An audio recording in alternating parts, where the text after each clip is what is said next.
Welcome to day 262 of the 300 Movie Challenge. Today we watched the highest grossing film of March 2016, which was Zootopia. I Yay! just realized something. Huh? This is a world where it's, all animals, right? Mm. Yeah. So how would they understand what the concept of a zoo is? Oh. What Be if quiet, Valen. maybe they have insects in the zoo? Yeah, actually, that was something that, actually, it was all mammals, right? That they were Yeah. showing. So, yeah, they mentioned that it was all about mammals. So, okay, I guess that's... your That's a justification. valid point then. So, they have, that's kind of weird. Insect I think zoos. Reptiles most and of the fish. zoo part is probably from the Greek or Oh, Latin. yeah, no, again, zoology and, crap like that, right? Yeah. I know, I'm just being stupid, but... But anyway, so we've all seen this before, not in theaters, but at some point after that. Yeah. And I know I liked it then, and I actually probably say I liked it a lot. And I do still like it a lot Yes. for this. I mean, okay. Basically, I've heard two main criticisms about this movie. Mm. Overall, I see people like it a lot, but there's kind of two main things that some people do bring up.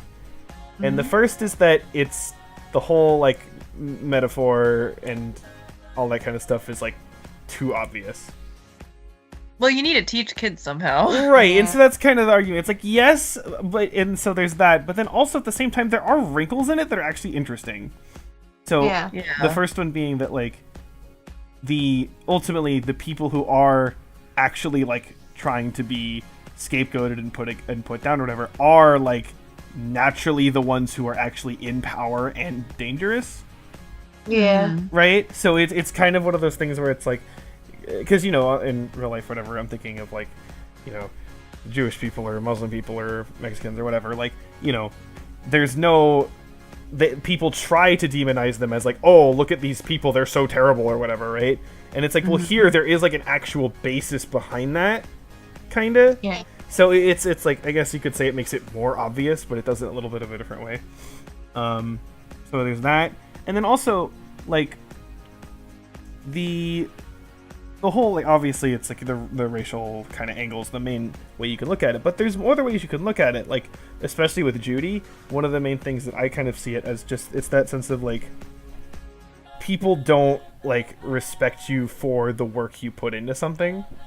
Yeah. It's and so it's the It's kind of like judging a book by its cover. yeah, well it's more than that. For example, my thing is I'm thinking of a lot of the behavior directed towards her in the first half of the movie. I'm just thinking man, as first year teaching, some of the admin kind of remind me of some of this, in terms of that behavior. Oh, yeah. Where it's oh, you're just here, what do you really know, right? You know what I mean? Stuff like that. And it's vague enough, I guess you say, that it can apply to so many things, but I guess, I don't know, I kind of like that as another angle onto it. Because also what they do is, they do make it clear that, Judy's job or whatever is harder for her because of who she is, Yeah. but she works harder because of that, right? Yeah. So, and that's also true for a lot of things, again, where because of the societal norms and that kind of stuff, it is harder for, underprivileged people to do certain things, but and that sucks that it's harder for them, but at least as of right now, there isn't really too much that you can do about it, in the immediate term, right? Yeah. And so that's kind of mimicking the whole thing where it's well, she's a rabbit that, she can't go toe to toe with an elephant, right? So Yeah. there's stuff like that that's on there as well. So it's again, sure, I guess you could say it's quote unquote obvious, but there's more stuff in there that's besides just oh, look, it's racism, woo, you know what I mean? So Yeah. there's that. But then the second thing that I hear is the whole twist villain, and that oh, Bellwether just kind of shows up, and then after 5 minutes it's oh, and that's it. And it's I feel like the whole point of her thing was that she was there throughout the movie, and it's kind of like that unsuspecting villain, because you are sometimes it's not very like obvious who's going to be like the mastermind. Yeah, the mastermind and stuff. And I feel like if they revealed her earlier on and kept her on screen for longer, it kind of would have lost that impact of it. Stuff. I mean, like, okay, I see where they're coming from with this kind of argument, because I do kind of, just in terms of, like, memorable characters, right? Like, you know, Bellwether's not the person you remember from this movie. Right? Yeah, right. You remember Nick and Judy and maybe, like, some of the cop guys or whatever, right? Whereas I'm thinking, like, you know, compared to, like, Syndrome, right? Much more, like, memorable. And it doesn't mean she's bad, but it's a different kind of focus of the story anyway, right? The story is more on, like, the broader scale issue going on, because, you know, of course, with the metaphors and that kind of stuff. And in that sense, and I think the story in itself, anyway, is actually, like, interesting in terms of trying to figure out what's going on. Yeah. So, I can kind of, like, agree, but at the same time, I don't think it really matters that much for what the movie's doing. I guess the thing is that, like, in a way, there isn't really, like, a villain. It's like, it's the plan. It's just that someone is kind of manipulating that factor to make something for them out of it. Yeah, right. And it's kind of like... It's like manipulating a situation, which, you know, people like Donald Trump do, to be like, oh, haha, look at these people. They're so bad. But it's just, they're a victim of circumstance. Yeah, well... The manipulation thing works with the whole subtle villain thing, because if she was out there and stuff like... Scar. Like Scar or something, it kind of loses that impact. Right, yeah. So I think for the story that it's telling, which is an overall interesting story in terms of just the plot itself, I don't think it's that big of I don't think it's, like, you know, a problem. And... No. What was the other thing I was going to add to that?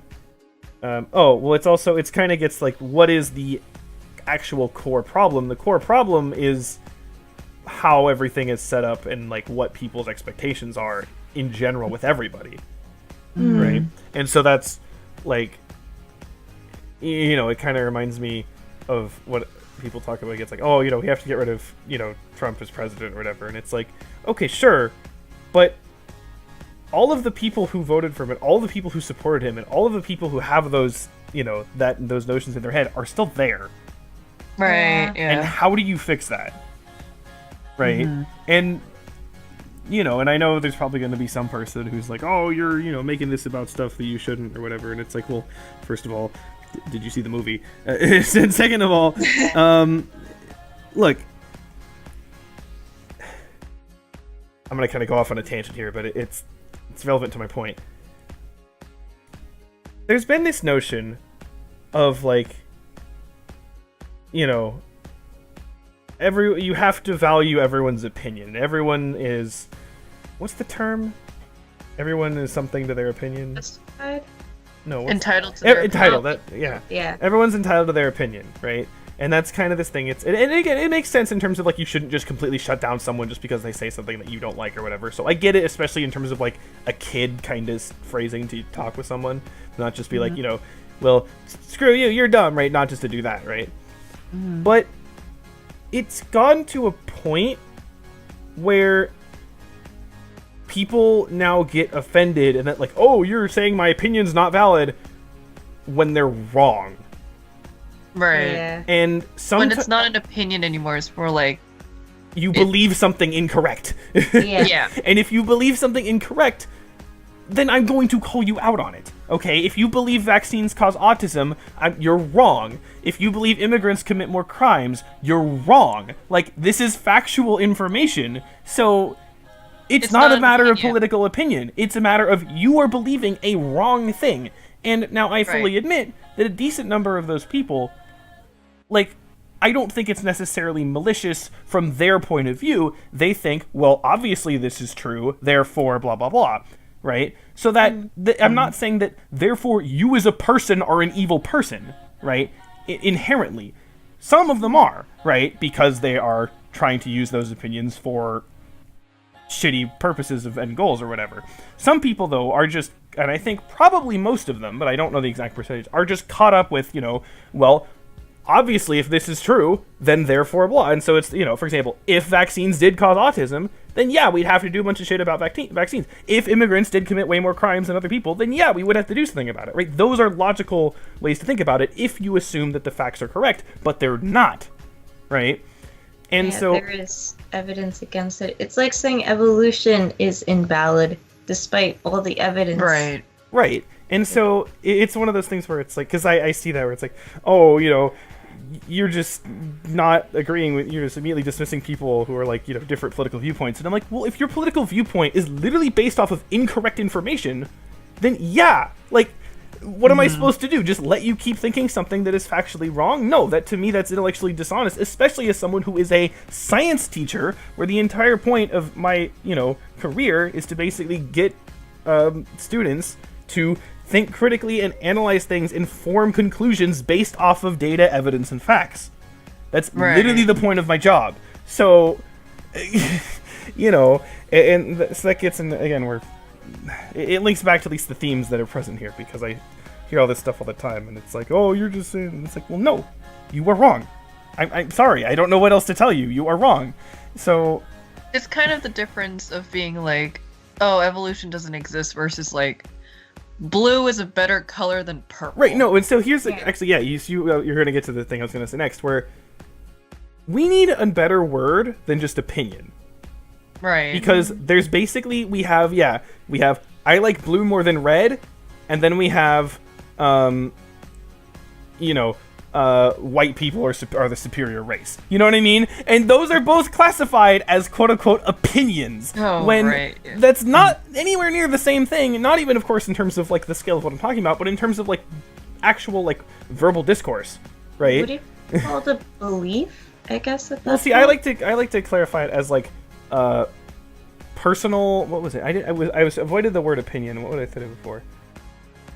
It was personal preference versus basically versus like analysis, I guess. I forgot what the term was, but it's kind of saying like, I like this more than this, right? Or I don't like tomatoes, or I like when it's sunny. You know what I mean? Like, that's personal preferences, right? Right. But then there's the stuff that I guess you could say is not like a 100% scientific fact. One of those, and which could be, for example, like immigrants are dangerous. Okay, that statement is not like a scientific fact, but it is a sort of like conclusive analytical description that should be that is based off of scientific data and facts, right? And so would it be like a personal conclusion or something like that? Well, no, because it's not personal. That's the point. Oh, right? Okay, it's an analysis of a situation, and for the thing with that is the point is why I'm not saying it's like a scientific fact is because you can analyze something in slightly different ways, right? Right. So, like in literature, for example. Right. Well, but again, trying to think more explicitly in terms of how some science works. For example, one of the things. Okay, here. This is something that again is not correct, but this is from back a century or so ago.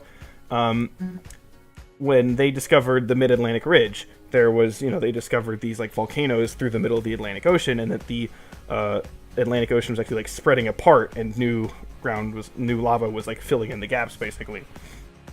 And so there were some different conclusions drawn from that. One of them was this whole, plate tectonics kind of thing, and plates moving around. And another conclusion was that the Earth was literally slowly growing. And so, like, but here's the thing, like, from that one piece of evidence, both of those things are quote unquote accurate analyses of the situation, right? Based on that data. So a wrong statement would be the Earth is shrinking, because that makes literally no sense based on that data. So you know what I'm saying? It's kind of like comparable to what I'm talking about here on this like societal kind of political kind of arguments. Yeah. So for example, the whole like argument of Medicare for all would cost the country, like, would be too expensive. And it's like, well, every single analysis of the money has shown that, yes, it costs a lot of money, but what we have now costs more. Like, the big thing I always see is that, oh, Medicare for All is going to cost $30 trillion. And it's like, okay, how much does it cost right now to do our own healthcare system right now? Oh, $34 trillion. Well, then there you go. Like, so, you know, it's like, it's kind of things like that where it's just like, can you actually make informed analyses of things that are factually true? And again, if, for example, you don't know that, if you did not know what I just said about the Medicare Fall thing, that's not your fault as a human being, and then I'm saying you are a bad person for not knowing this, right? But if you do know it, and then say, oh, fuck it, whatever, I'm still going to say this anyway, well, then we have a problem, right? So, ignorance... Yeah, we just need a new word. Yeah, that's the problem. The whole, like, opinion thing has been, like, it's such a broad term that can mean two very different things, and I don't know, this... Again, it's not really important in terms of what happened in this movie, but the themes are relevant, and I just wanted to bring it up because it's been bothering me for a long time. So, Right. So the movie. yeah, but the movie's good. Yeah, Yeah. I'm trying to think of anything else. it's that can very mention. relevant. Yeah. Yeah, definitely. And it looks nice. The animation's very I solid. have to say the environments are all really nice. Like how they portray all the different like I towns guess boroughs. and boroughs and everything. Like they even have like the little rodent area, and then you have the rainforest and the tundra town and everything. Yeah. So I think they did a really good job with that, and also with like some of the portrayals of like everyday objects. Like the trains had 3 different size like doors to accommodate all the different sizes, and like you see how like for certain people they have like accommodations like different size cars and stuff like that. Yeah. Actually, Really nice like little touches. yeah, it made me think of it'd be really interesting if they kind of took this further in this kind of idea of a design and applied it to like an alien kind of city. Because like I'm thinking like the example that I'm thinking of is like Coruscant from like the Star Wars prequels, right? But it's basically like a future human city, right?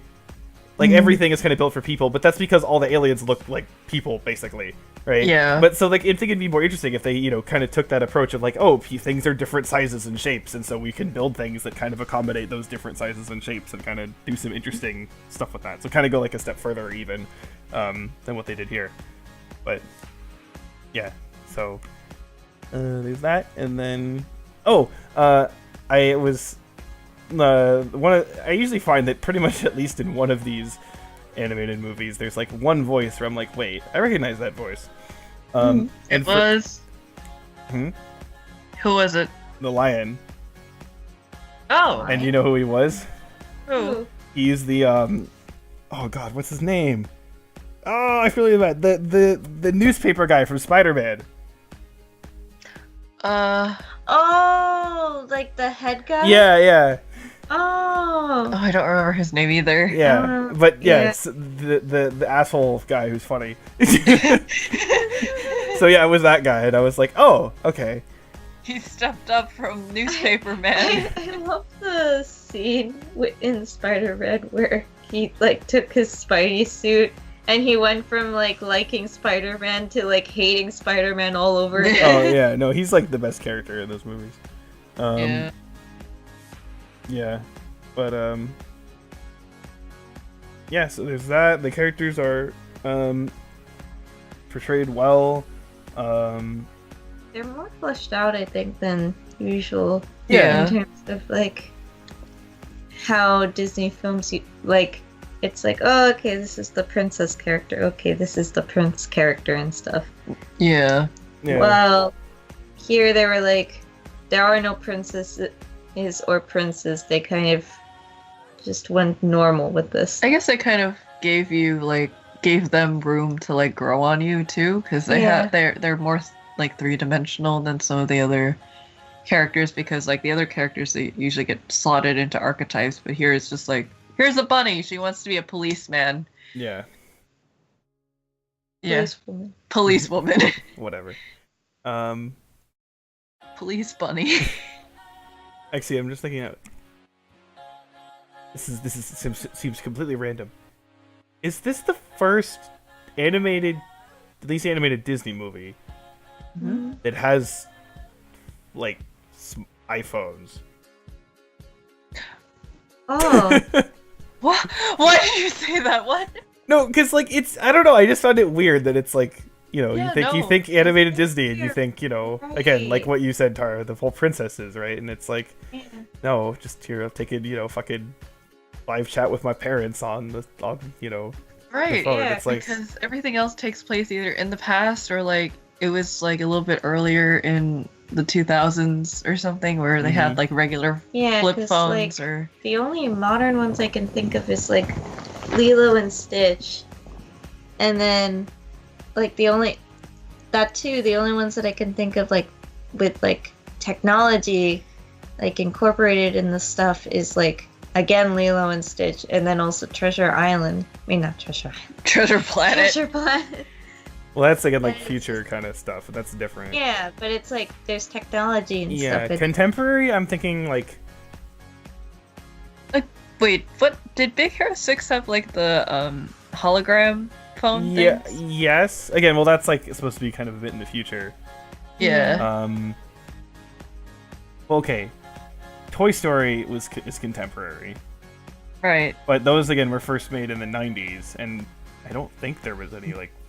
Was there? I don't remember seeing a phone in Toy Did Story Andy 3. ever once talk on the phone with like anyone I like don't on remember. camera? I Because don't think so. I remember he was talking on the phone when the toys were in the chest and we were looking at them in the chest. Hmm.